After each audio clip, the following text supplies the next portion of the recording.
What's up, man? Boom. All right. Not first guest because obviously Joe got that, but first topical guest.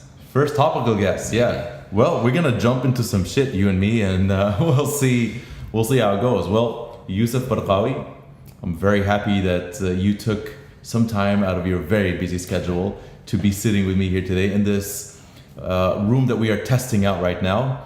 But I think out of the last 20 minutes that we've been sitting here, I think we've decided that this room is pretty crappy.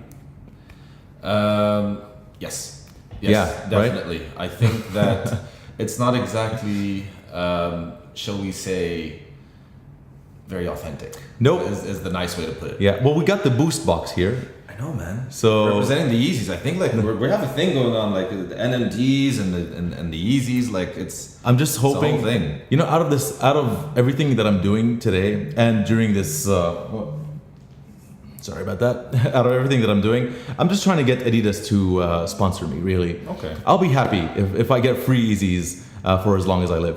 At least you're honest. That's good. I gotta be honest. That's what I'm doing, man.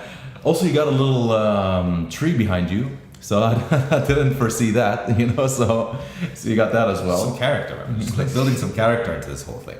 I'm doing what I'm doing, man. I'm doing what I'm doing. Oh, look, first of all, I just want to say, like, I just love the whole idea that you're doing this. I think it's pretty awesome. Like, if there's anyone that should be doing this, I think it should be you. Well, that's good to know. A couple man. other people that could do it might not do as good a job, but I think, yeah, you're number one. I'm going to give you that one. Hey, thanks a lot, man. Well, first of all, congratulations. You just had a baby. Yes. And I'm very happy for you. So how does that feel, man? Thanks. You know what? It's really, really wonderful, but strange at the same time. What I can say is that I'm someone who didn't want kids, flat out. Okay. My parents will tell you that. My wife will tell anyone who's ever known me will tell you that. Like, you give me a baby, I'm like, hello, how are you? You know, like very, very formal with them. But then it's your own, and it looks like you, and you're like, oh my God, I'm a dad now. The caveman brain kicks in, and all of a sudden, like that paternal instinct of like, yeah, I want to protect her from the whole world, and right. It's honestly, it's it's cheesy, whatever. Like it's the best thing that's ever happened to me. Like I'm so happy about it, and I know it's not for everybody, but for me, I couldn't be happier. I mean, you know, it's funny because my brother just had a baby. Well, she's nearly a year old now. My sister had a baby he's nearly 2 years now. Yeah. But I'm not their dad, but I could kind of feel that, you know, that connection with these kids who've just sort of like appeared in our family. Yeah. And I can only imagine if you have your own kid how that must feel for you, you know, that level of love, of that unconditional love must feel absolutely brilliant. You know, it does, but here's the very strange thing, especially I'm telling you this as a dad. Right. You really don't get to know anything about your baby until way later. Because let's not forget, like, obviously the mom's interaction with the baby starts, you know, second one, and then, you know, the kicking starts, and obviously the morning sickness before that. So she gets that interaction so much more. So by the time the baby's out, you're already 9 months behind as a dad. Like the first kind of instant of meeting the baby for a dad, I mean, yeah, it's very emotional, but for the mom, like it's extra. There's so much more to it. Right, yeah. And then what happens, and like you don't feel that hit, that jolt, you know, you're like, wait, what's wrong with me? I'm not a robot, am I? Like, is this, you know, it's just really strange, very Blade Runner type of thing. Like, but then, you know, I don't know, we wouldn't call it evolution, we wouldn't call it survival, we would call it whatever it is. And then you're like, oh, this looks like me. And then like you start to love it even more. And then it's day by day, it builds up. I say it took me about a week maybe before like it really just hit me like just a hammer to the head, like, oh my God, I have a baby. But like in the beginning it was like, there's this thing that's squirming and making noises in the corner over there. Didn't know who that is. Like, I don't know. Yeah, maybe she'll grow up to, I don't know, maybe be a Man United fan, which is not cool, but like, not cool at all. That's right. Your background is not a Manchester. I don't want to bring up controversial things. I know it runs in the family for you. That's right. It's okay. I'm not gonna I'm not going to hold that against you guys. Liverpool fan, by the way, if anyone's wondering. The funny thing, because like the other day, my brother Omar, who's obviously, as you know, a big United fan. Right. So he got a United scarf and put it around her and took a picture of it. And he said, "Now this will like live on forever." Haunt her forever. All right, we'll see. We'll see. She can do whatever she wants in life. Take any walk, take any path. Just not this Just one. not that one. Just Exactly. Yeah, my brother's doing the same with his girl. He's putting all these United clothing on her and everything, and it's quite hilarious. Yeah. But you said something interesting. You said it's not for everyone, and that's something it's very weird. I see that in our generation now. You know, a lot of people have this fear of having children, and I don't know if it's the culture of FOMO. You know, everybody's has this fear of like missing out on what life could be. Yeah. Have you not have any kids? I don't subscribe to that belief, but that's very interesting that a lot of people I think that way. They feel that no, I don't want to have any kids right now because I need to build my life. I want to travel the world. You know, I want to see this and that, and it's kind of ridiculous. But what are your thoughts on that? Look, all I can tell you about that is it's a conversation that you kind of need to have with your 14-year-old self. Right. Okay. Because when you're 14 years old and you meet someone that's 30, you're like, oh my God, like you have it all figured out now, right? Like everything is, and even if you look back at our parents, we think like what it must have been like when they had us. By the time my dad was my age, he had 2 kids. So That's crazy, man. That's crazy to think exactly, about. Yeah. Exactly. So, but then you grow up to be 30. Are you 30 already? Like 33, man. Okay, exactly. So like Need to get on the baby wagon, man. you get to 30 and you're like, wait, this feels exactly like 15, except for like I have a lot of my own stuff and I can stay out as late as I want. And like, I have more facial hair. That's the only difference. So like that's the thing. I think it's just like I don't know, call it arrested development, call it whatever it is. We're still, a lot of us are coming to terms with just being an adult. Adulting is a lot harder than we thought it was when we were kids. We thought like by the time you're 25, you're on easy street. It's all figured out. You got the job, the wife, the house, the car, everything, like boom, check. And now you just cruise your way to retirement, but then it just doesn't work out that way. So I think for me at least, I'll speak about my experience. It was like, I'm not ready. I still have to do this and this. I don't feel like I can be a dad. I don't feel like I can do anything else. Like that's it. It's such a big life-changing thing. And it is, but look, I still do what I want to a large degree, obviously with the help of my wife. Hey, baby. And I also like she lives her life as well. The baby's there. Like if you want to look at it as an inconvenience, yeah, okay, you can do that, but you can also work around it. It's a responsibility that you have. Still live your life. If I don't know, whatever it is you're into, reading books, working out, taking a run, going to the beach, you can still do all of these things. Yeah. Maybe the spontaneity gets pulled back a little bit, but that's also a part of adult life in general. You can't be as spontaneous at 33 as you were at 23. Your acts are a lot more measured. Right. So that's very profound, man. Yeah. So that's my take on it. No, that's my take on it. I mean, I think, we don't have any kids just yet, but I think I don't have a fear of having kids. It's more of it's very strange. It's the fear of loving something so much that something would happen to it. Does that make sense? JFK, John F. Kennedy, said something which is scary. But he said to have a child is to give the world a hostage. So, on some level you do feel that. But what the flip side to that, the flip side to that is, and I say this to you as a man, I don't think you are complete as a man or as a human being, really, until you've loved someone more than you love yourself. Right. Look, we love our parents, we love our significant others, our siblings, our friends, you love them. But when it really, really, really comes down to it, and if we're just being honest with ourselves, how many times have you made a decision where it was between what you wanted and what someone else wanted, and you ended up choosing what you wanted? Right. Yeah. How often do we do that? We do that so much. Absolutely. Not because you don't love them. It's just, you look out for number one. This is the first time in my whole life where my thinking always goes towards someone else before me. And for me, that transition, it's extremely fulfilling. It's obviously a very big emotional step that you take. And I think that it just completes you. Like you have this sense of fulfillment. You have this sense of, of purpose. You know, people derive their purpose from their jobs or from their careers or anything like that, their hobbies or interests. But this is a life. This is a person that is molding, becoming someone. Yeah. In front of you. So it must be crazy to see, man. It must be like a really crazy experience. You know what? If there's one thing that this girl is disappointing me with, is that she's growing up way too fast. Like, baby girl, slow it down. She's 4 months now, right? She's 4.5 months now. Yeah. But like, we were looking at pictures the other Practically day. in college, man. After we're having dinner with you guys the other night, like we were, so we were talking in the car, and Joanna was like pulling up pictures of her when like she was like not even 2-3 days old. And she was like this. And now she feels like she's massive. She's still a baby, but so like it teaches you so many things, like living in the moment, just appreciating what you have, being thankful, being grateful, not specifically from a religious perspective, but just from just a life perspective. Just gratitude is the attitude, and this really teaches you to have that. So.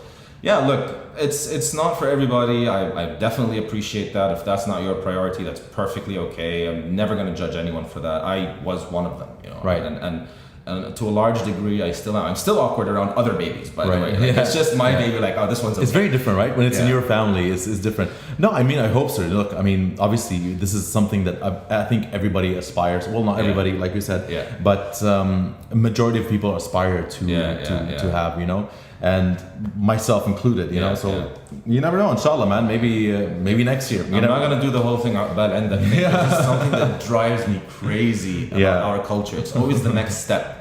Like you got the baby. You graduate from first grade, like about second grade. You graduate from high school, about shahada, like, dude, just congratulate me for this one and get out of my face. When will you be happy? Exactly. Like, I've done it all. Just high five me for this thing and move on. That's it. Well, I mean, for you, it didn't hold you back. You, and I don't think we've started this thing, but we didn't really introduce who you are. And one thing that you and I, we've met quite a few years ago. I don't know if you remember this, but we were at a barbecue. The mother of all barbecues. The mother of all barbecues. Not just a barbecue, please. It was the mother of all barbecues. And then you sort of came up to me and you said, hey man, this burger is really good. And I heard that you make burgers. Yeah. I was like, yeah, I do, but this isn't my burger. So it was a little awkward, but that's when we met. And I knew you were doing your own thing. And like, walk us through that. Like, what did you do and how did you get where you got? Well, look, my life never really took a linear approach. It wasn't like kind of A to B to C, like it was just kind of jumping all over the place. But I'll spare you the wandering years of college life and all the ups and downs of that. But when I came to Dubai, started out working in finance, which was extremely exciting to me. It's something I geek out over. But I came to kind of a crossing point in my life where I was diagnosed with a medical condition where I was diagnosed basically where I can't have children. Funny enough, exactly. Whoa, I know, like not planned, by the way. Exactly. Okay. So it's a condition that affects 1 in 2 men, but in less than 5% of cases, it causes low motility and low mobility in sperm, and then that could lead to sterility very and that's very quickly. It's called without getting graphic, it's called varicocele. Again, 1 in 2 men have it. Okay. But in rare cases, less than 5% of cases, it'll cause that sterility. So obviously it was reversed. Right. It was treatable at the time. The more you ignore it, the more it becomes a problem. So at that point, there was the career angst that I was having, which everyone tends to have around 27, 28, 29. I find like all of my friends to the T have been having, no exceptions. I'm sure you know a few yourself as well. And you're at a crossroads. I'm like, okay, look, I love my job. I like where I work. Nothing against it whatsoever. But is this it? Is this gonna be it for the next 15, 20 years?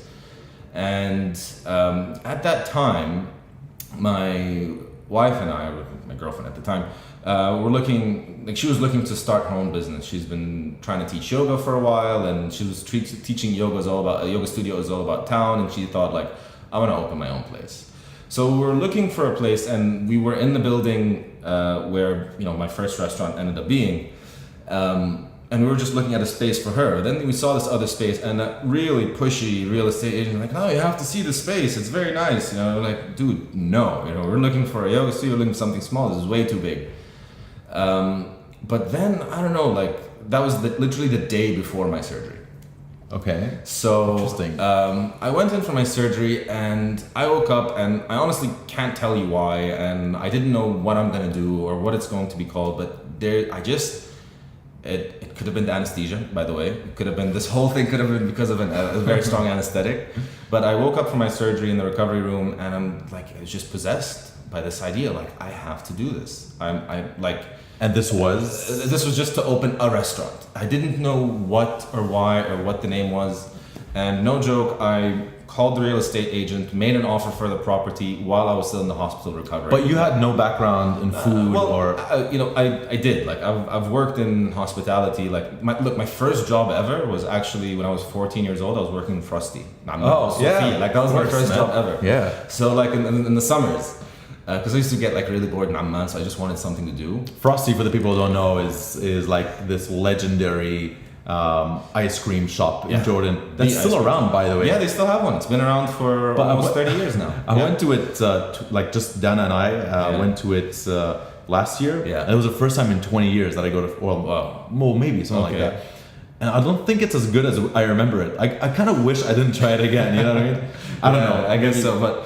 And for me, the really cool thing was like right next door to us was this restaurant called Layla. Right. And we take our like lunch breaks around the back, so like the back of the ice cream shop. And we used to hang out with these cooks. And for me, like I was as a 14-year-old hanging out with cooks that smoke and curse and like gay up into like so many different kinds of music. Like, oh, these guys are cool. I want to grow up to be just like that. Okay. Really. So for me, that was like the initial point of interest. Yeah, look, cooking was something that interested me to a large degree at that point, but later on in life, I decided to do my full training as, so I'm a classically trained chef as well. I've worked in the industry, I know it inside and out. So that was before your operation? That was way before, yeah. Okay. So like when I jumped into this, I didn't jump into a complete unknown. Like I actually had a base to work off of. Granted, it wasn't the best base or most solid base, but still good enough to be able to build something out of it. Mm-hmm. Anyway, just going back to what I was saying, so yeah, I just made the offer, and everyone was looking at me like, "What did you just do? Why did you just do it?" Like, it's okay, I got it. I know what I'm doing. And just you still had your job. You still. I still had my job. Like after the recovery, like I had like about 2 weeks at home during the recovery. So like I just the whole time just laptop, notepad, books, research, just doing my homework, doing so much homework before I went into it. And then we worked out a name, a concept, a menu. Like it was all done ass backwards. Like by the way, I would never recommend anyone do it that way. That's so interesting, man. I actually didn't know you did it that way. Like I've known you for how long? I didn't know that was the approach. I am the most, like for me, I pride myself about being like very methodical and analytical, and I plan everything to the T. Like I never just like take a step without thinking about it. Like, and this was one of the instances where I did all the planning after the fact. Like it should have been done way before. Okay. Yeah, and then just jumped into it. The start was so as a in the restaurant business. At the time, I was like studying for my CFAs. I was like just going to a very different direction. Just like took a very hard right. And started the restaurant Fraiche. I think a lot of people know it as well. It was a great ride. Really, really enjoyed it. Well, it was awesome, man. I mean, I love the food. I remember when you were still testing your menu. Yeah. And you had this apple crumble. Yeah. I still remember it till today, man. Yeah. And I remember you said like, come over. I want you to try this apple crumble. And I came to the restaurant and I had it, and I was like, holy, like anything. It was the best apple crumble I've ever had. Thanks, man. Thanks. It was incredible. Well, look, everything. Like, again, I have a very kind of obsessive compulsive personality. So like when I get into something, like I try to do it as best as I possibly could within my abilities. And so every recipe was tested and tested again and tested one more time. Like I tested on my family, on my friends, and clearly as I did to you. I remember your burgers were pretty damn good as well. So again, like it was just everything was done to a level where like I'm not gonna feed you anything that I'm not very happy to feed to my mom, my dad, my family, my that's what would go out to any customer. So, right. Yeah.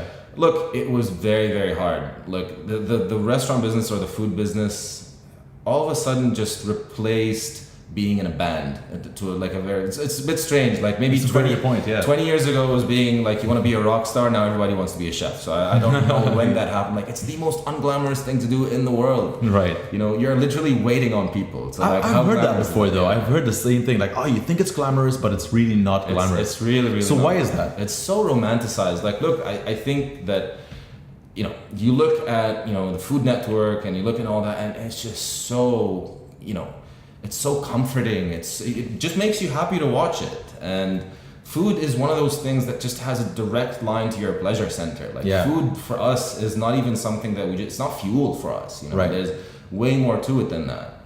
And, everybody fancies themselves a little bit. Like it seems like the barrier to entry is pretty low. A restaurant is not very complicated. How hard can it be? Bunch of tables and chairs and cooking. Like, oh, I love to cook. I could have friends over. And like, it seems so accessible. Like, right. Not anyone could go up on stage and sing, and you know that. Like it takes a little bit more than that, Yeah. But this one seemed like, I can still do something and get a lot of praise and fans and stuff like that without having to like learn how to play an instrument or so. I don't know. Like I never really quite put my finger on it. Why it was so romanticized? There's just movies did it quite a bit as well. There's so many movies that come out just like about this one topic But it's really, really hard. Like, put it this way, if you're the type of person whose work hours are from 9 to 5 and you're more than happy to show up to work at 8:59 and leave at 5:01, the restaurant business is not for you. Okay. It's really not for you. So what was the hardest thing about it? So like, because I hear this a lot, right? I hear a lot of people say that it's really tough. It's not as romanticized as people make it out to be and so on. So what was the hardest thing about it? Like, just walk us through that. Look, even though I knew going in to this that not everybody's gonna like my product, it still hurt when they didn't. When imagine you invite someone to your home and you slave over the stove all day long and cook this amazing meal, and one of your guests comes and like, this is shit, take this away from me. Just go get me something else. Like, how would you react if someone came into your home and does that? And I spent more time in the restaurant than I did at home. Right. So the rejection of people telling you this is not good enough, or I hate this, or give me my money, like whatever, just kind of the reactions that you would see from an upset customer. Sometimes it's our fault. Sometimes you think like, I've done everything perfectly. This tastes exactly how it should taste. Right. I tasted it. It tastes perfect. Why don't you like this? You don't know, like, Jack. how do you even reconcile that? How do you become okay with that? That was really hard. Running the business is running a business, regardless whether it's a restaurant, a law firm, or whatever it is, like a clothes shop. It's still going to be the same. The fundamentals of running a business will never change. Mm-hmm. But it's that of people telling you, whether voting with their feet or with their taste or sending food back, whatever, just people telling you this is not good enough. That it hurt every single time. Really? And wow. That part is really, because the thing is, a lot of people that get sucked into this business, they do it because they've gotten so much praise about their work. Whether it's cakes or cookies or burgers or whatever it is, because every time someone tasted your burger, they told you, Basel, oh my God, this is amazing. Yeah. But what would happen the first time someone tells you, Basel, this is not how I ordered this? No, and I understand that. I said no cheese, man. I said no cheese. Are you kidding me? How many times have I told you? Like, if someone... I can understand why that would feel offensive. Gets in your face about it, they're like, but... I love this. I did this because I love this, and I thought, where's the praise? Where's walking out and like the standing applause? When is that? Where's the standing ovation when I walk in? When is that gonna happen? So that's the really hard part. So what about like the management of it though? Like, does that like drain you? Like when? Look, it's it's a job. It's a job, just like any other job. There's a lot to learn because. Even if you've been doing this 20 years, you still have a lot to learn about your customers that are walking in, who's around you, what do they like, what don't they like. It's the complacency is very, very difficult to come by, and it's a constantly moving animal. That's one very hard part about it. But the other hard part about it is that you never know why you're doing well or why you aren't. Okay. Like, for example, you'll go through a week and one day it'll be a full house, line out the door, waiting list, people calling in, like to book a table. Like you'll get days like this. Like let's say this happens, I don't know, like Sunday, Monday, and then Tuesday, nobody shows up. It's empty. Like you go from like 200 guests to like 40. You're like, did we just become crap overnight? And then Wednesday it picks back. Like you never know exactly what, there's so much guesswork and like you never really can nail why something happens. And do you have like a lot of wastage in terms of food and as a rule of thumb, you always want to put between 2 and 3% of your product or your food cost is going to go to waste. You try to minimize it as much as possible. There's a concept in the business called cross-utilization of product, whereby you take a single ingredient and you try to incorporate it into as many dishes on the menu as possible so that you would minimize waste. So, take a tomato, for example. You definitely wouldn't want to have only one item on your menu using tomatoes unless you're really confident you're going to sell a hell lot of tomatoes. Okay. Otherwise, you're going to want that tomato in 10 other dishes so that as little of it goes to waste as possible.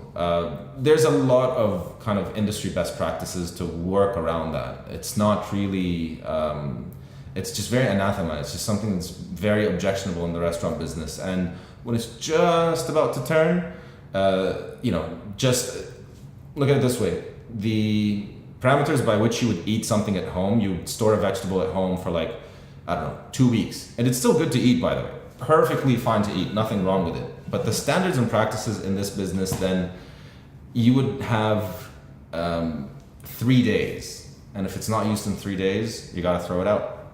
So this is when, a lot of staff food from a lot of the restaurants that you know and love, this is where it comes from.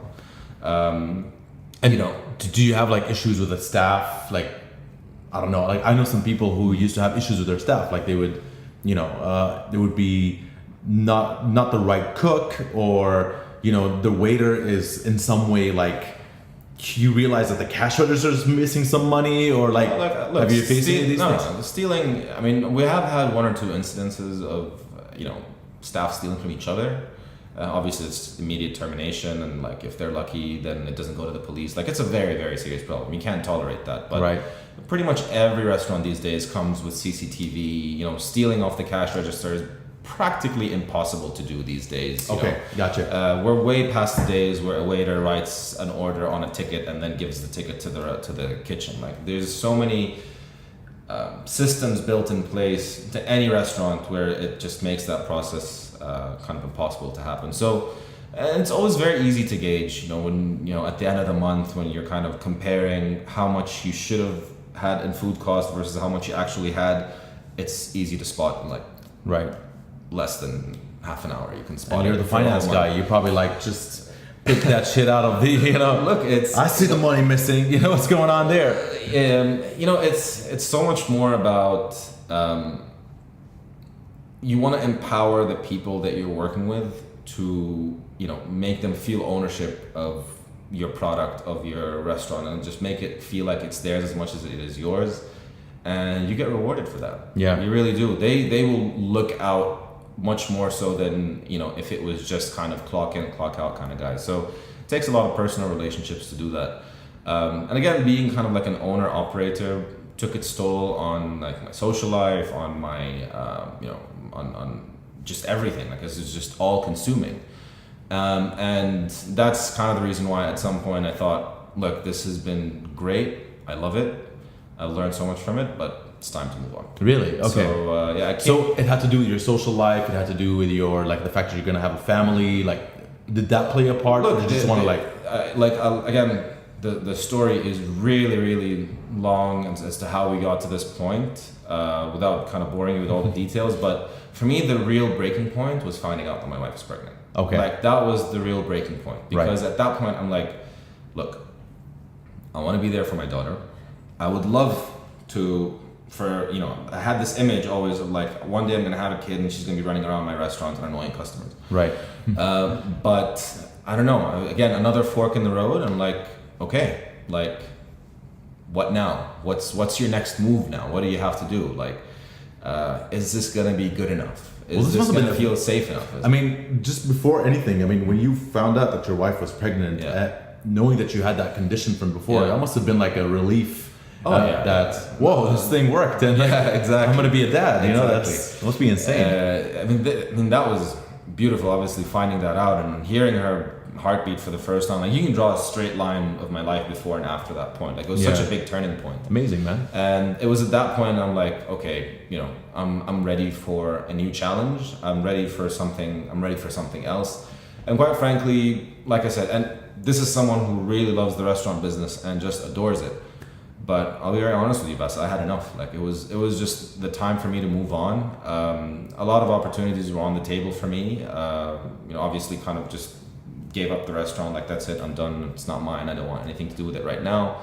Oh, so you've relinquished complete. I'm like, have, you know, I'm way too busy anyway to be doing anything with the restaurant right now, but like, I'm completely out of the picture right really? now. Yeah, interesting. I didn't know that. Okay. Yeah, no, it's been a while. It's been a long time, actually. Because I know that it's kind of still in the family in a way, right? Not quite. Not Okay. quite. Like, again, it's you know, it was kind of just a collective decision of like, let's all move on. Let's all move on from this. Like, this, Okay. you know, we rang this bell. We know what it's like right now. Let's move on to the next thing. Okay. So yeah, I've completely kind of left it, and that's when I joined Deliveroo about 6 months ago. Yeah, 6 months ago, 3 days ago. Right. So yeah, I just joined Deliveroo, and what was really exciting about being with Deliveroo is that I got to be in a position where kind of like all the skills that I built through all the jobs that I've ever done, like, have all come into one place. Mm-hmm. It was like such like a natural next step for me, and not only that, but to be able to be in a position where I can actually affect very visible disruptive change within the restaurant industry, within what I'm doing, then yeah. You were telling me about this Deliveroo project that you guys are doing. Yeah, I thought it was really interesting. I mean, so basically, like, the basic concept of it is that you know, we are in the process of building you know, kitchens all over the city, whereby there'll be delivery only concepts, virtual restaurants, if you will, kind of cutting out all of the unnecessary costs. We take on the full investment, so the restaurant operator doesn't actually have to invest anything. All the restaurant operator needs to be responsible for is the food, the staff, and the packaging, and then we take care of all the rest. Just cook. Yeah, I mean, started that in the UK about a year and a half ago, and yeah, it's kind of growing very, very fast globally, and my role is just to launch this specifically. Awesome, in man. Yeah, it's a great idea. I think and it also helps a lot of like people who, you know, want to start their own thing. I think in a way that if you don't want to put too much, well, you know, obviously Deliveroo is not going to invest in anyone, right? But if you are it's a person, not an incubator, right? It's not an incubator. Yeah. But if you think about it, if you're a person that started on their own and you know, you're working out of a kitchen and so on, and you want to expand your reach, that kind of makes sense though, right? Because now you have a reach elsewhere in areas where exactly. So the idea is just to bring you from where you are to where you want to be without asking you to take all the investment to do that. That's one thing. The other thing is just to reach out to kind of proven, tried and tested operators in the market, really innovative people, not kind of paint by numbers type people, and just give them the platform to say, okay, let's try something out together and let's just see how it works. And so far, like, it's proven to be massively successful. And again, like, I'm really, really excited to be a part of this. It's a natural next progression kind of career-wise for me. And, you know, Chris Rock has this joke about like the difference between your job and a career. And I feel like everything before this was a job, and like, this is my career now. Like, that's good. That's this awesome, is it man. for the next. Even your restaurant was a job, and it felt like a job. That's I think that's the one thing is like, you know, it's like marrying that girl that she was perfect and I love her and she's amazing, but like a bit of doubt like comes into your brain and you're like, and then you never shake that feeling. So I had that kind of love-hate. Look, I still love the restaurant business. I don't know, maybe one day, 20, 30 years down the line, who knows, I might ring that bell again. But for now, like, no, like, this is it. Like, I'm on a track. So I shouldn't open a burger shop, is what you're saying right now. Look, this is coming from a place of I'm not jilted. I'm not kind of bitter about it or anything like that. Quite the contrary. I really loved it. The one thing I would say is just know what you're getting yourself into. Right. Look, I was I had a leg up. Like I already was a step ahead in that I knew so much about this industry. I studied this industry to a degree. I worked in this industry. So I had, shall we call it, a passable knowledge of this industry. And that really helped along the way. If you're going to do, and I also did a tremendous amount of homework before I got into it. But if you don't have any experience in it, if you don't know anything about it, do your homework first. And if after doing all of your homework, don't fall in love with the idea, like be objective, be very objective. Right. I know it's so hard, it's really hard, but just really try to be objective. And if with all the objectivity and knowing everything that you know about it, you still want to do it, go for it, my man. Power to you, and I think you'll do well. But if you go into it and just turn a blind eye, like, oh, that's not going to be me, that's not going to happen to me. If you turn a blind eye to the fact that 90% of restaurants fail within the first 12 months, if you're still okay with that, then go for it. But that applies to just entrepreneurship in general. This is not specific to the restaurant industry, by the way. I don't care what line of business you're going to go into. Still be mindful. Look, if I were to sell you a car and tell you, hey man, within the first year of you having this car is going to blow a tire and flip, would you still buy it? Like, I don't know anybody that would. Right. But when it comes to running a business, especially for our generation, we're the generation of not looking for a job, but creating our own job. Right. So yeah, just do your homework and you know, talk to people, talk to as many people as you can. Anybody that will give you the time of day, just go and talk to a restaurant manager. Like, hey buddy, how do you like your job? Like, no, I mean, you know, when I talk to restaurateurs or whatever, such as yourself or, you know, other people as well, you almost have a very consistent way of looking at the restaurant industry or the F&B industry. There's almost this consistency across people, you know. It's over-romanticized, it's hard work, and it bursts your bubble. You know, like these three things are almost an overarching thing when people talk about that. You know, you know me, I've always wanted to sort of like have my own like burger thing. Yeah. But it's just, I don't know, man. It's a lot of money. It was a lot of investment, and it was a lot of like, you know, I don't got no checks, you know, right now to do that. But yeah, so it all started from Frosty, and it started there. Look, again, like to my point, like my life never really took a linear approach. To be honest, I really have a lot of respect for people who are like, when they're 10 years old, like, I want to be a doctor. By the time they graduate high school, I still want to be a doctor. And they study for like a million years and then come out of it, I still want to be a doctor. Like, I have so much respect for Still convinced. I am not one of those people. I'm one of those people, I'm a pinball. Like, I just jump around from one thing to another. Like, even kind of where I ended up with my studies, like, it was such like a very weird turn of events. Like, you know, I ended up working in finance, even though, and I kid you not, I've never even taken so much as an economics class in university. Not one. Like, it was something that like kind of I fell into by interest. Right. And then all of a sudden, like, okay, I work in finance now, and I'm gonna be a licensed broker, and I'm gonna go and try to get my CFAs. Like, even though it wasn't even something I knew anything about. Like, the stock market was just like gibberish for me. Like, it meant nothing. Well, that's so interesting because we were talking about that the other day, and we were talking about how you sort of like jumped into finance, and we started talking about that sort of that time. What year was that? That was so okay. So what happened? So I got into it in 2007. That's when my interest really started to be piqued. Right.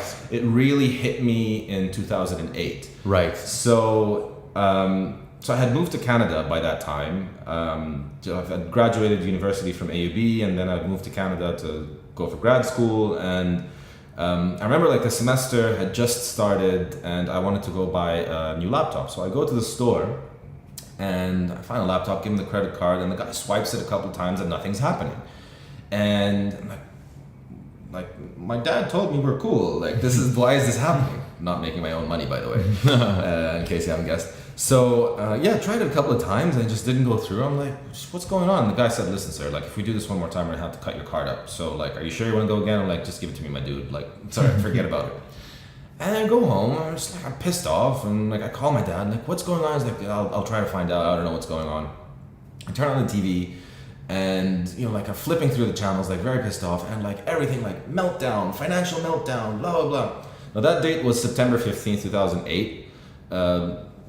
Might not mean something to a lot of people, but you know, that day probably means more to everyone's life than every World Cup final, every Champions League final, every NBA. Like, this was one of the most pivotal days in, not being hyperbolic here, century, in the last maybe like 50, 60 years. This is one of the most pivotal days that happened to modern civilization as we know it. That day was the day that Lehman Brothers, which is at the time was the third largest investment bank in the world, had declared bankruptcy. Right. So that was 2008, right? September 15th, 2008. I remember. Yeah. I mean, I remember I was sitting in a backyard with a couple of friends. I mean, you can't be mature enough to understand what was happening, but I was like 21, 22, whatever.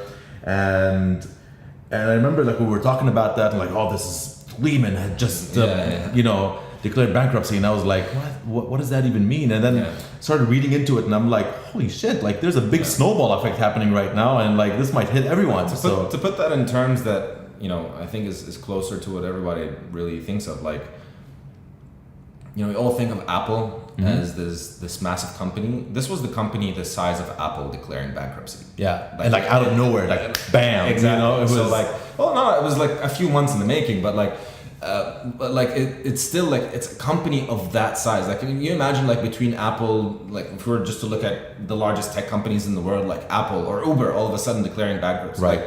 But these are companies that, unless you're really, really interested in what they do, then you would have never heard of them. Most people don't know what these companies are. So you said it was a few months in the. So how did we get to that point? Oh, wow. You know what I mean? Like what like. Okay, so look, there's a lot of kind of very kind of like detailed technicalities. Like I think most people get bored to death by give us the big short story. You know what I mean? Look, the major kind of like the overlying theme to this whole thing is it's a combination of greed, of hubris, and just the human condition, the natural human condition. That's kind of after years of just like studying this, thinking about this, reading about this, like this is what it really comes down to. What it really came down to is people who are, by the way, extremely smart, very capable, very accomplished, came up with these weapons of financial mass destruction, and they thought they knew how to switch them off when they needed to. They knew what to do when things went bad. But so what does that mean? It turns out weapons of financial mass destruction, they came up with these financial instruments called options and derivatives. I'm sure you've heard that term being thrown around a lot. Yeah.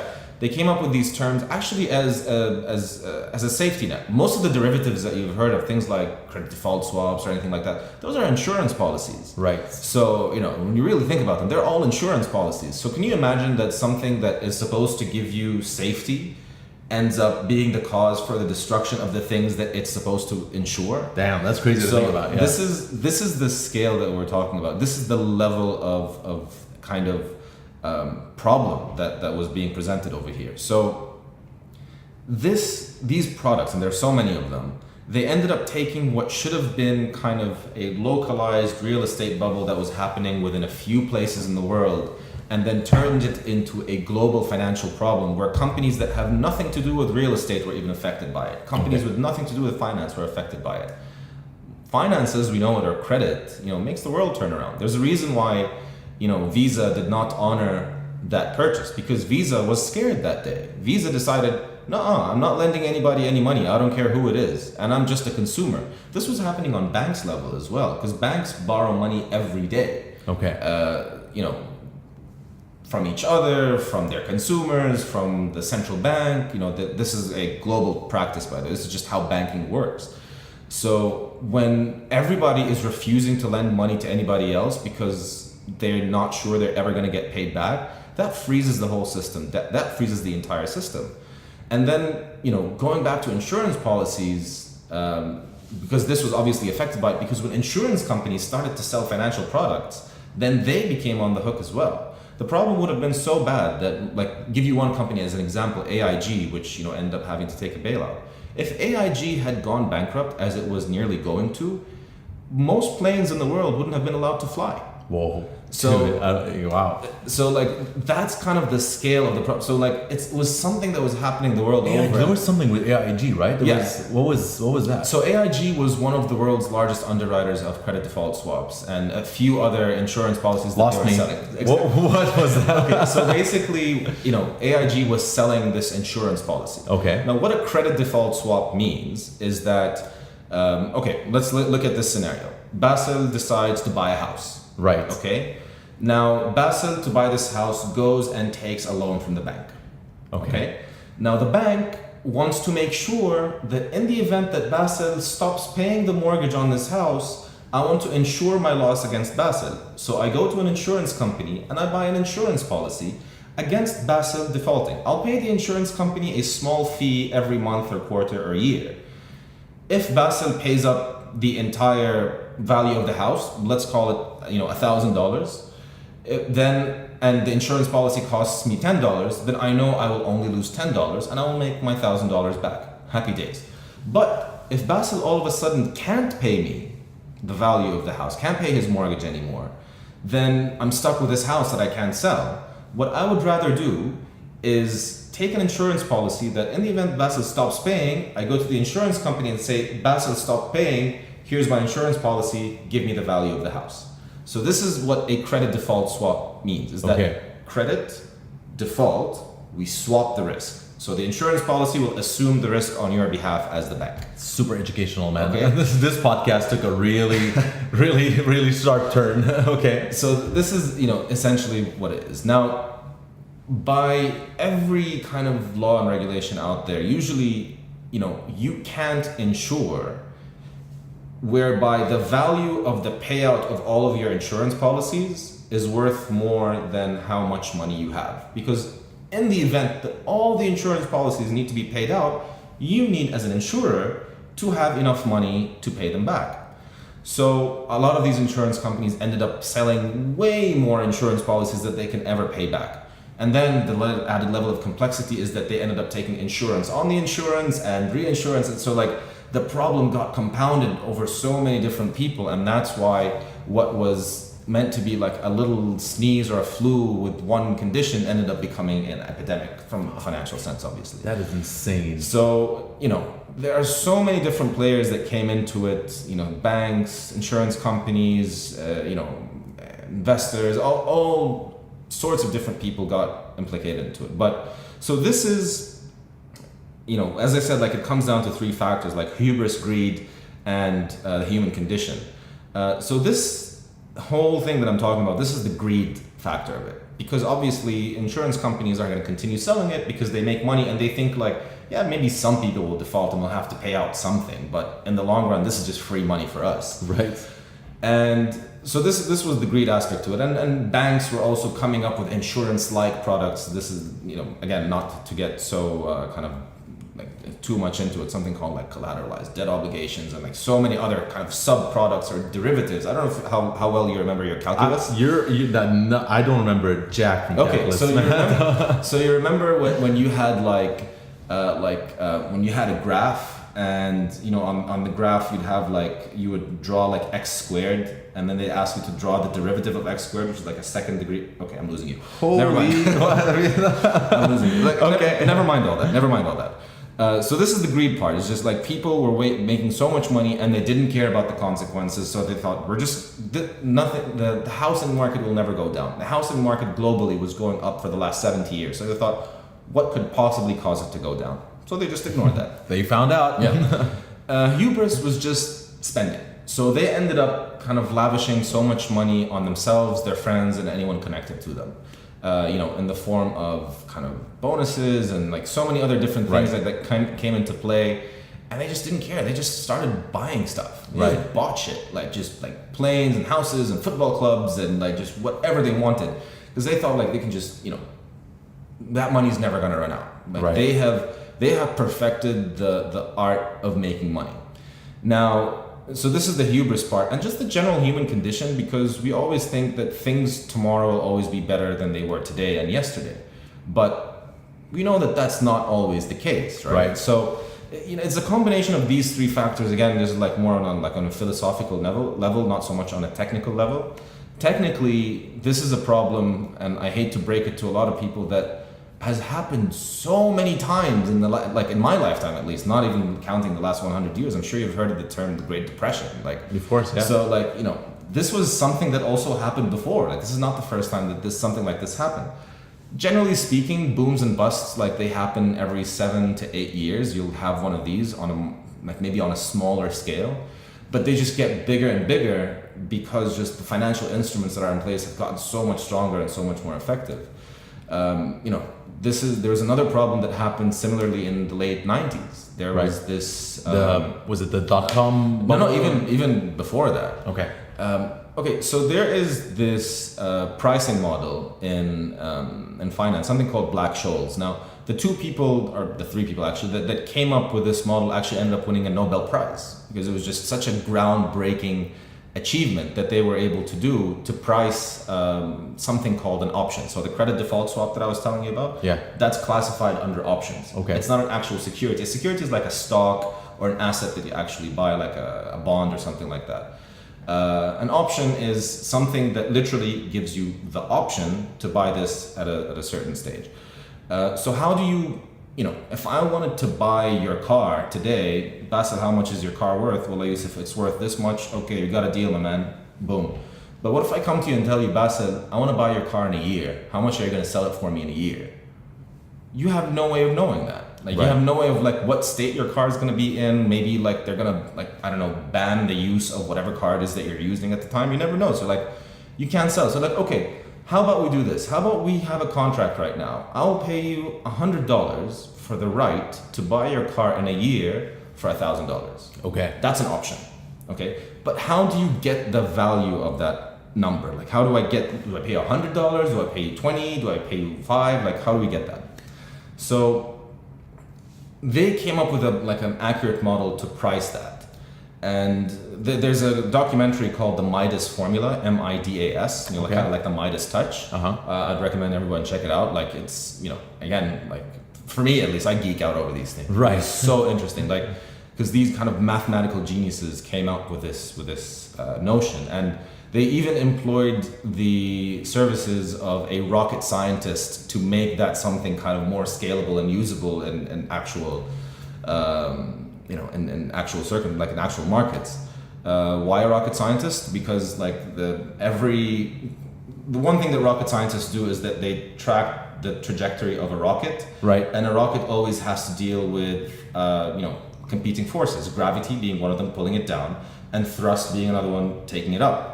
The price of a security anywhere in the world is either going to go up or down. Right. So how do you track its trajectory along that? So they, used some very nice rocket science, literally, to. It's literally rocket science. Exactly. So yeah, that's the level of complexity that all kind of super smart people, PhDs, and these guys, they started a small kind of mom and pop hedge fund for $3 billion.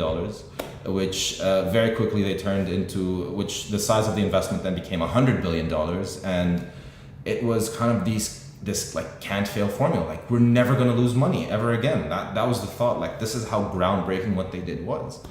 But all it took was just kind of one unexpected event to happen, and the downfall of their one fund called Long-Term Capital Management, that I'll put good money that 99 out of 100 people have never heard of. Okay. That was so bad that the US government had to intervene to bail them out so that it doesn't crash the economy. Wow. Have you, again, 99 people out of 100 will have never heard of that. I mean, I remember the debates in 2008. That never came up. No, again, but because this is something that happens quite regularly. Because again, you have these extremely smart people doing something that only they know what it is, only they can figure out. Right. And sometimes it goes bad, but the problem is like it goes bad on such a level that it doesn't just affect them; it affects so many other people. Is that capitalism sort of like becoming the monster that you cannot control? Like, no, what is that? No, like, I don't think so. I don't think that's kind of the way to characterize. Like, look, as an industry, it also does a lot of good. Like a lot of the research that comes out that we know of today is because of that. The whole industry of finance is meant to transfer capital or money from where it is in excess to where it is needed. That's the whole basis of this industry. Right. But sometimes you'll have some people who will kind of game the system or like find a loophole that is okay so long as they are the only people doing it or a few other people are doing it. But when so many people are doing it, then it becomes a problem. So really it's an issue of kind of, we're still figuring out what financial markets are. Look, again, I respect it as an industry. I've worked in this industry, but what I can tell you is that at the best case, it's a coin toss. Nobody really knows why things happen or why they don't. You know, you ask a pilot or a flight engineer how or why a plane flies, they can give you a very exact answer for that, and it'll be true every time. But you know, you ask kind of a stockbroker or a financial analyst, you know, why did this kind of why did the stock of Apple go up yesterday? You ask 100 of them, chances are you're going to get a lot of different answers. Right, yeah. You're not going to get a lot of different answers from pilots as to why a plane goes this way and not that way. Right. So I would say it's like a lot of kind of best guess industry as opposed to like an actual fact. Like, you know what it is like? It's like football pundits, you know, like you again, like the whole Liverpool Manchester United thing. Like you ask them at the beginning of the season, like give me where everyone is going to end up at, you know, the end of the season, and they'll all give you like a very good argument of why Chelsea's going to win the league and City's going to come second, and if they're a United fan, they'll tell you Liverpool will be relegated, or I don't know how they're going to. But like, and they'll have a good reason for all of that. But even though they're knowledgeable, and I'm sure they know football way more than we can think we do, but they still get it wrong. Right. All the time. Right. Right. So the stocks are quite similar. Well, I mean, like you look at stocks. So it all depends. In my view, you probably know 10 million times more than I do. But you look at stocks and you look at the strategy of a company. Yeah. You know, so you look at, for example, Facebook. Yeah. And I remember when Facebook went public. Everybody was slagging off Facebook, and they were saying that, you know, this shit's not gonna fly, and it's not gonna. But then at some point they started, I think, at what, $40 or something, and then they went down and plummeted down to $19. And everybody was like, "See, told you, it's not gonna go anywhere." But I think when having somebody like Mark Zuckerberg at the helm, who always talks about internet.org, the vision of Facebook, connecting people, billions of people, blah blah blah blah, you started seeing this thing going up, and I think it's not to do with math, but it's to do with the confidence that people have in management and the leadership of a company. So now today Facebook is at around what, $100 plus dollars. But that's, I think, the confidence of what Facebook is actually doing, and very vocal in doing, and that sort of thing. At least that's from my reading to it. I'm sure there's a lot of numbers behind it. But that's kind of one philosophy. That's one investment philosophy. So whenever you're looking at evaluating kind of an investment opportunity, what you're referring to, what you described, that has a name. That's called fundamental analysis. There you go. Fundamental analysis. You're literally looking at the fundamentals of a company. Who's running it? How's the business looking? How's the industry looking? How does it compare to other things? Like, so this is one way of looking at it. I'm a bit of a detractor of that approach. Okay. I don't think that it's indicative enough, at least on the short term. On the long term, maybe, but then again, you know, you're placing a bet on something like, okay, how old is Facebook right now? It's like 10 years old, 11 years old. As we know it, like actually 2004 it launched, so it's 13 years old. But in mine and your lifetime, there was such a point where there was no such thing as social media. Sure. And all of a sudden, you know, within our lifetime, Facebook became the world's largest company. One of the world's largest companies, sorry. The largest automotive company in the world doesn't own any cars, and the largest whatever doesn't own any hotel rooms. So we've heard the story. So that's why, like, it's kind of difficult to place a bet from a fundamentals perspective. That's in my view. I subscribe to something called technical analysis, which I also studied and got certified with. Technical analysis relies on something called the efficient market hypothesis, which means everything that you know about Facebook right now, everyone else knows. So what value are you getting out of buying it today? Because literally everybody's going to buy it at the same time. So you're really not going to get a price with so much upside. Unless you know some information that nobody else knows, that's insider trading, that's not cool.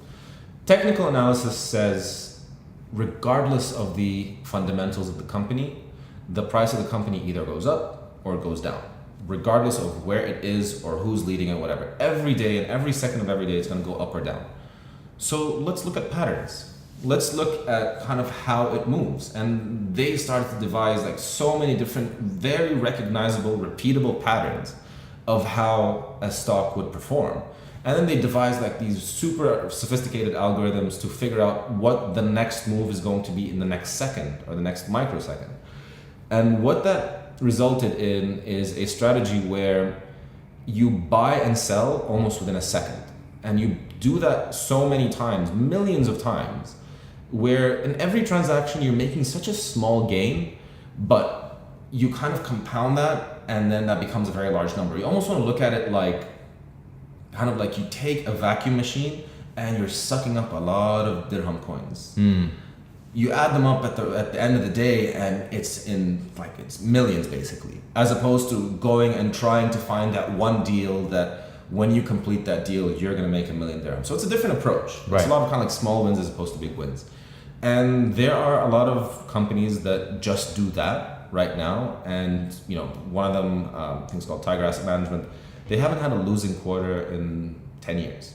So it was the same guys who got, was it Sue.com or? No, it's a hedge fund. It's something completely different. Okay. That's something completely different. Okay. No, they're not. You know, they're based in Connecticut. Again, they're found by like a PhD mathematician who kind of has like this, you know, any and everybody who works there needs to be extremely smart and they need to be super capable. Like, you know, these people are just dealing with numbers that you and I can never even think of or even understand. That's pretty crazy, man. If you think about like, there's something that I've heard so much about that. Like, why is that so many people have been attracted to the industry that way? Like rocket scientists, literally, not being rocket scientists, like just going and dealing with kind of just doing mental gymnastics with financial instruments and making money off of that. Yeah.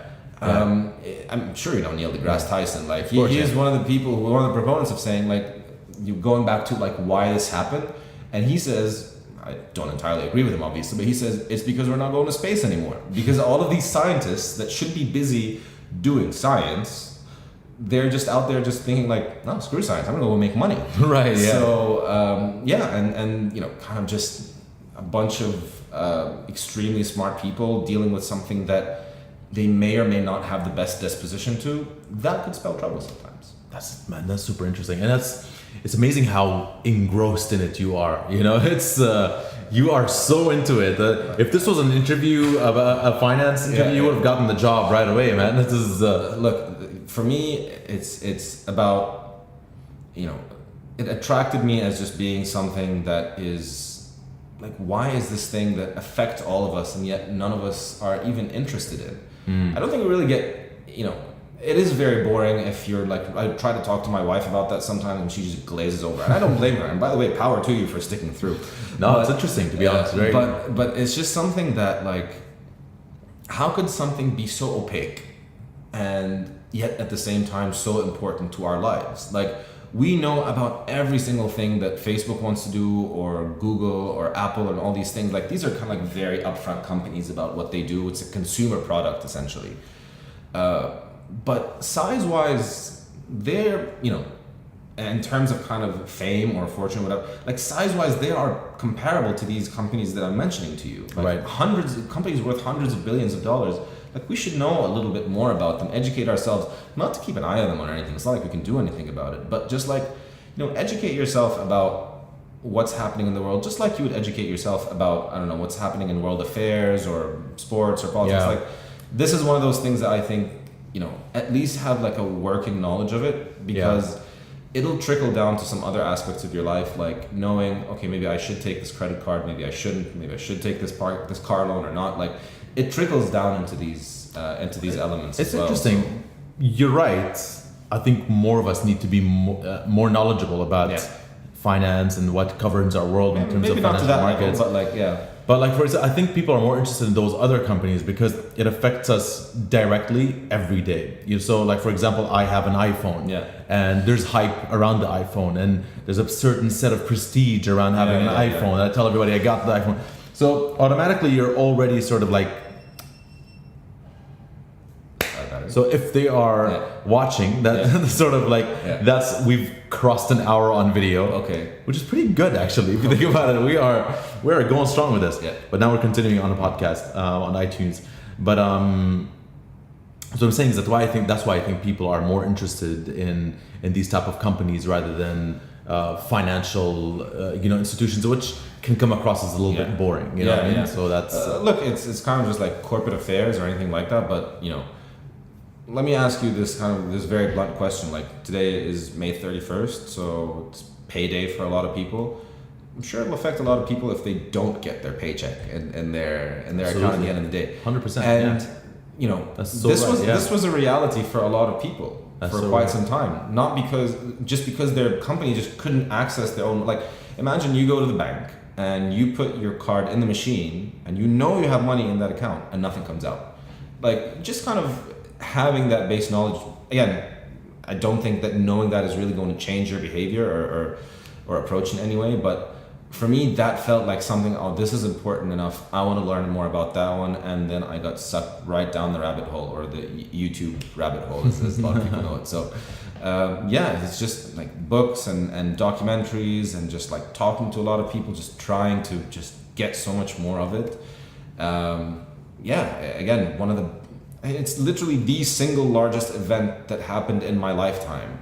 And really our lifetimes. So I thought I want to know like how close were we to the Great Depression, and we were close globally. This isn't, by the way, about any one country. Like this was everywhere. No, I read a lot about it, but I'm not a numbers guy, so a lot of the stuff that I read just sort of like pass over my head. But it's super interesting, and I think it's something that we'll keep talking about for a very, very long time. But I mean, we've been going on for an hour, and I think you're a great podcast guest because thanks, we've jumped from having a baby to the how to think of having kids, starting a restaurant, the ups and downs of the restaurant business, and then a segue to the financial crisis, and here we are. So I just want to thank you, man. That was a really, really cool conversation. Thanks again for having me, man. And again, like I hats off to what you're doing. I think it's gonna be awesome. Like I don't know of anyone that again is more kind of well suited for this. Let's hope it. Thanks, man. So appreciate it. Man. Look, I mean, anytime you want to geek over this stuff again, just hit me up. I think we should. You know why? Because I think we need to find a room that is less echoey than this one. Hopefully, I can fix this on post though, so not all is lost. But then I think we should have another one. Next time we can geek out over stand-up comedy or jiu-jitsu or something. Jiu-jitsu. Switch it up a little bit. Well, thanks so much, man. All right, thanks, man.